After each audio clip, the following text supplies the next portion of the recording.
और ये सभा में ऐसे ही नहीं बैठते। सत्राजित जो है वो भगवान की सभा में यूं ही नहीं बैठते। इन्होंने भगवान सूर्यदेव की आराधना की और भगवान सूर्यदेव से इनको एक मणि मिली, जिस मणि का नाम था स्मंतक मणि। स्मंतक जो मणि थी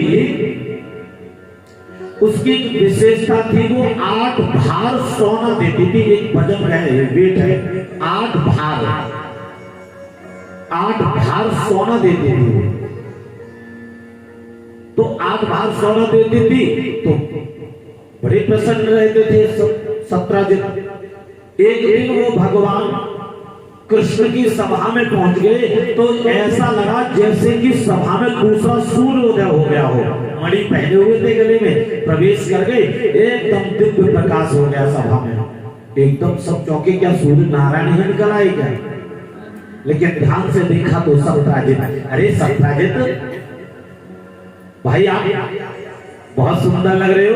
अगर यदि ये जो मणि तुमने धारण कर रखी है, अगर ये कृष्ण जी की शोभा बढ़ाए तो और ज्यादा अच्छे लगेंगे, द्वारकाधीश को दी जाएगी। अब क्योंकि राजा की ओर इशारा है तो उन्होंने खुशी खुशी उतार के दे दी, लेकिन भय है कहीं ऐसा ना हो कि ये रख ले। राजा वाली बात है, राजा वाली बातें मुझे अच्छी लग गई, अब ये तुम्हें नहीं मिलेगी। अंदर भय बैठ गया सत्राजित के, कहीं ऐसा ना हो कि ये मुझे मणि वापस ही ना करे कभी। भाई लेकिन भगवान तो घट घट के जानने वाले, भगवान ने मणि पहनी थोड़ी देर और पहनने के बाद में उतार कर और सत्राजित को दे दे। सब बड़ी प्रशंसा कर रहे हैं। लेकिन एक दिन क्या हुआ, सत्राजित अपने घर पर मणि रखकर भूल गए। उनका भाई प्रसेन आया और वो मणि लेकर चला गया शिकार खेलने के लिए। और वन में जिस समय शिकार खेल रहा था उसी समय पर एक सिंह ने उसके ऊपर हमला कर दिया, उस स्मंतक मणि के कारण। लेकिन जैसे ही उसने उसको मारा, स्मंतक मणि को आगे लेकर चला, इतनी देर में जामवंत जी जो राम जी के समय पर थे, वही जामवंत जी ने मणि का प्रकाश देखा। बोले ये कहां से आ रहा है? देखा तो सिंह मणि को लेकर जा रहा है, तो उसे पकड़ लिया, उसे मार दिया और उससे वो मणि छीन ली और जाकर अपनी पुत्री जामवंती को दे दी खेलने के लिए। ये यहां लीला हुई। लेकिन सत्राजित घर गया, उसे मणि नहीं मिली। उसके पत्नी ने बताया प्रसेन लेकर चले गए हैं, लेकिन प्रसेन बहुत समय तक लौटे नहीं। एक दिन हुआ, 4 दिन हुआ, 10 दिन हुआ, तो उन्होंने एक कल्पना कर ली अपने भीतर कि हो ना हो कृष्ण को मणि बहुत अच्छी लगी होगी और कृष्ण ने मेरे भाई को मरवा दिया होगा और वो मणि ले ली होगी। संदेह कर सकते हैं, छूट है ना आदमी को, तो वो संदेह कारण भी कर सकता है। अब सत्राजित के मन में भय बैठ गया, लेकिन अब कहे किससे? गलती कर बैठा, अपनी पत्नी से कह बैठा। याद रखना, माताओं को बात बता दो, पर बाद में ये मत कहो कि ये किसी से मत कहना।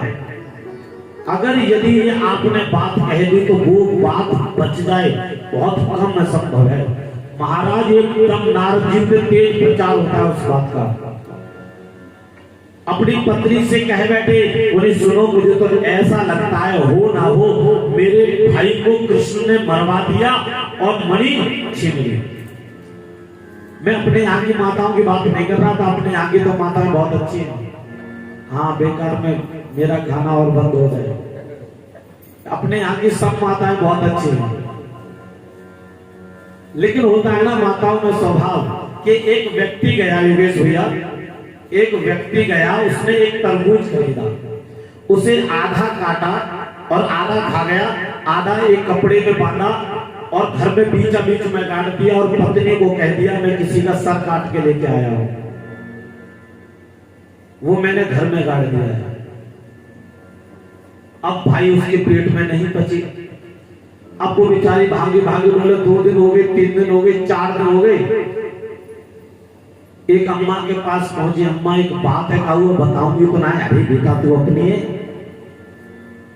मैं तेरी बात खाऊ बताई सुनू, ऐसा तो कभी ना है। अरे बेटा ही बात है ना, कभी ना बताऊंगी, बता तू क्या बात है। बता दी बात, मेरे पति शीश काट लाए और वो भी आंगन में गाड़ दियो। अच्छा हाँ, मैं काऊ ना बताऊंगी, तू चिंता मत कर। लेकिन अब अम्मा पे न रुकी, अम्मा ने भी 2-3 जगह कह दी और अंत में जो आगे काऊ बताइए मत, और मेरा नाम तो बिल्कुल मत लियो कि मैंने बताई, अगर बात फैल हो जाए तो। तीसरे दिन पता चला कि पुलिस ने पकड़ लिया उसके पति को। पता चलते चलते बात कहां खुली, उन्हें पत्नी ने ही बात बताई, भाग्यवान आज चल तुझे एक बात दिखाऊं तुझे। और जब उसे खोला, जमीन को खोदा निकाला, और जब उस कपड़े को खोला तो उसमें तरबूज निकला। भाग्यवान, अगर यदि मैं गलती कर बैठता तो तू तो मरवा देती मुझे।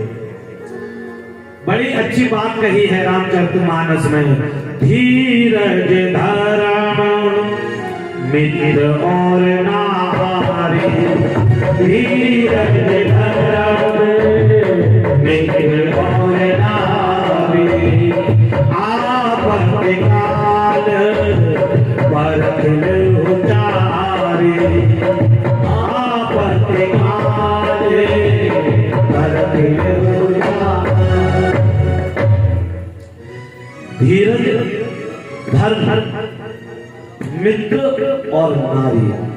धैर्य की भी परीक्षा संकट के समय पर होती है, धर्म की भी परीक्षा संकट के समय पर होती है, मित्र की भी परीक्षा संकट के समय होती है, और नारी की भी परीक्षा संकट के समय पर होती है। महाराज, जो संकट के समय पर साथ छोड़ दे, याद रखना वो कभी भी साथ नहीं रह सकता, और जो संकट के समय पर साथ रहे उससे श्रेष्ठ कोई नहीं हो सकता। इसीलिए धैर्य, धर्म, मित्र और नारी, इनको आपत्ति के समय पर परखना बहुत ज्यादा जरूरी है, और धैर्य नहीं टूटने देना चाहिए। बलवान का सबसे बड़ा हथियार धैर्य होता है। क्या होता है? धैर्य होता है। इसीलिए सबसे पहले उपदेश करो। अगर यदि तुम कोई कार्य कर रहे हो तो धैर्य रखो, और अगर यदि सामने वाला धैर्य से काम ना करे तो फिर उसके धैर्य को तोड़ दो। ये काम तुम भी कर सकते हो। उसकी प्रशंसा कर दो, और उसकी प्रशंसा करके उसे इतनी प्रशंसा कर दो कि उसके अंदर अभिमान पैदा हो जाए, और बस उसका अभिमान ही उसे मार सकता है। कोई व्यक्ति अगर यदि संयम से काम ना करे तो उसकी प्रशंसा कर दो। क्या कर दो? शास्त्र कहता है दुनिया में एक ही चीज है जो सबसे ज्यादा विनाशकारी है, और वो है सामने वाले की प्रशंसा। जैसे ही आप उसकी प्रशंसा करेंगे वो आदमी मुस्कुरा जाएगा, और प्रशंसा में महाराज वो कुछ ना कुछ उल्टा कर बैठेगा और पतन का कारण खुद का बन जाएगा।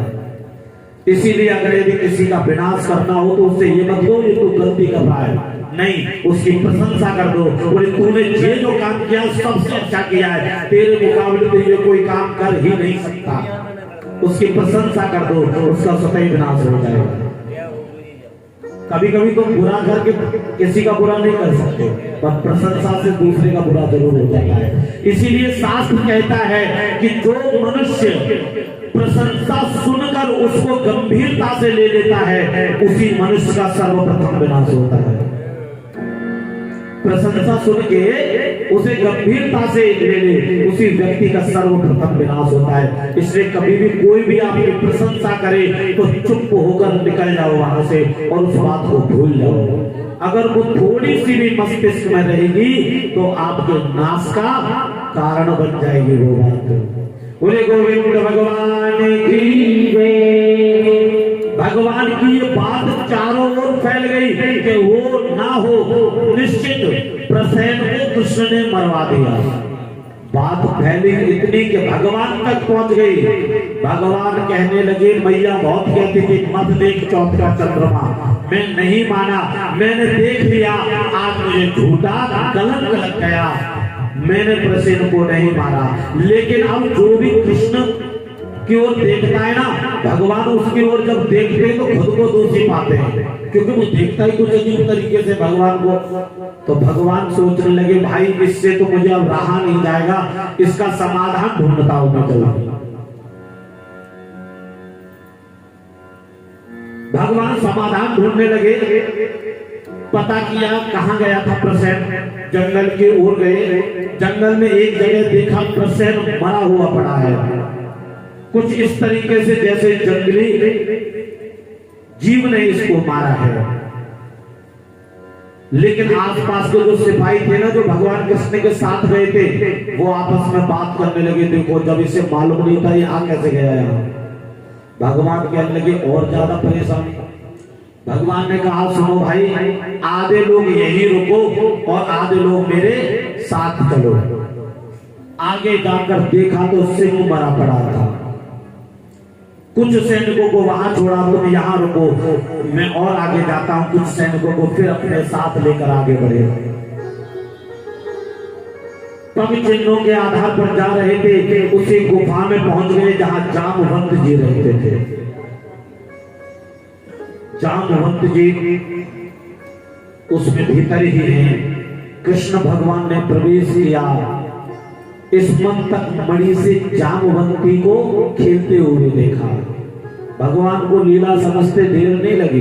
भगवान तो सभी लीलाधारी, वो तो सब जानते हैं, लेकिन लीला तो सिपाहियों के सामने करनी पड़ेगी ना, नहीं तो सिपाही ही सब कर रहे हैं उनपे, तो उनके खुद के सिपाही सब कर रहे हैं, अब करें क्या।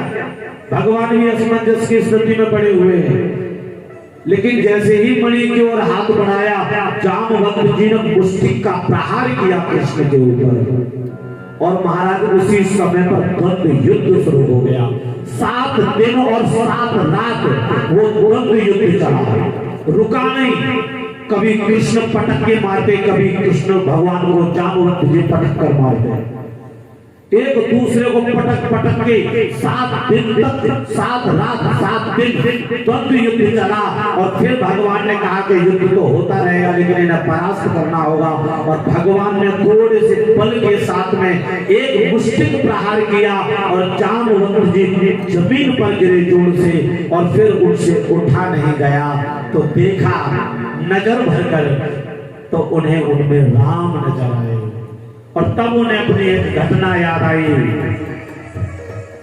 जब राम रावण युद्ध हुआ था, तो सबसे पूछा बताओ युद्ध कैसा लगा, युद्ध कैसा रहा। सबने कहा बहुत अच्छा रहा। कुछ कहने लगे हमारी भुजाएं बहुत फड़क रही थी, लेकिन ऐसा युद्ध हमने नहीं देखा, आनंद आ गया युद्ध में। जामवंत जी शांत बैठे थे। राम जी ने पूछा तुम क्यों शांत हो। उन्हें हमें तो पता ही नहीं चला युद्ध कब हो गया, हमारे तो अभी करना फड़क रहे। और युद्ध हमने सुना है आप बहुत अच्छा युद्ध करते हो, मैं चाहता हूं राम जी 2-2 हाथ हमारे और तुम्हारे हो जाए। राम जी बोले नहीं नहीं, ये काम अभी नहीं हो सकता, मर्यादा से आया हूं, मर्यादा रखनी होगी। आप बुजुर्ग हो और बुजुर्ग की मर्यादा रखना बहुत ज्यादा जरूरी है, इसलिए इस बार में। लेकिन ये वचन देता हूं कि तुम्हारे युद्ध की जो इच्छा है वो मैं पूर्ण जरूर करूंगा, और वो मैं ही युद्ध करूंगा, चिंता ना करो। आज ऐसा युद्ध 7 दिन 7 रात में महाराज होश उड़ गए जामवंत जी के। और तब उन्होंने उनकी ओर जब नजर भर कर देखा तो राम जी का साक्षात्कार हुआ। एकदम उठे, प्रणाम किया, प्रभु बड़े दिनों बाद आए। कहा मुझे इस मंत्र मणि चाहिए, बोले ये नहीं मिलने वाले। क्यों? मैंने अपनी बेटी को दे दी है ये, अब मेरी बेटी की है ये। और कहते हैं कि पिता जो प्यार से वस्तु अपनी बेटी को दे दे, उससे लेकर दूसरे को कैसे दे सकता है।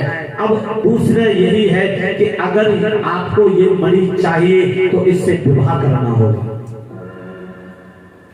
नहीं प्रभु ये क्या कह रहे हो, ऐसा मतलब मैं इसके साथ विवाह नहीं कर सकता कि तुझे मणि भी नहीं मिल सकती। अब मणि चाहिए तो विवाह करना ही होगा। अब जामवंत की पुत्री है तो जामवंती है, रीछ जैसे वो है तो उनकी पुत्री भी रीछ जैसी है, पूरे शरीर में बाल बाल बाल। भगवान बड़े चक्कर में आखिर करूं क्या, मैं इसे लेके कैसे जाऊं। द्वारकावासी देखेंगे बहू को और देखेंगे ये क्या है, मुंह वार के देखेंगे, भाग खड़े हो गए, ये क्या बीमारी है। मुंह दिखाई में मुंह कम देखेंगे, भगदड़ मच जाएगी, ये कैसे करे। उन्होंने एक माया रूपी उन्हें बहुत अच्छे से साड़ी पहनाई और उनसे कह दिया आपका एक भी अंग नहीं दिखना चाहिए, और सुनो जब तक मैं ना कहूं मुख मत उघाड़ना। क्या कहा? जब तक मैं ना कहूं अपना मुंह खोलना नहीं किसी भी परिस्थिति में, ये मान लेना जो मैंने कह दिया वही सत्य है। कहा बहुत अच्छी बात है।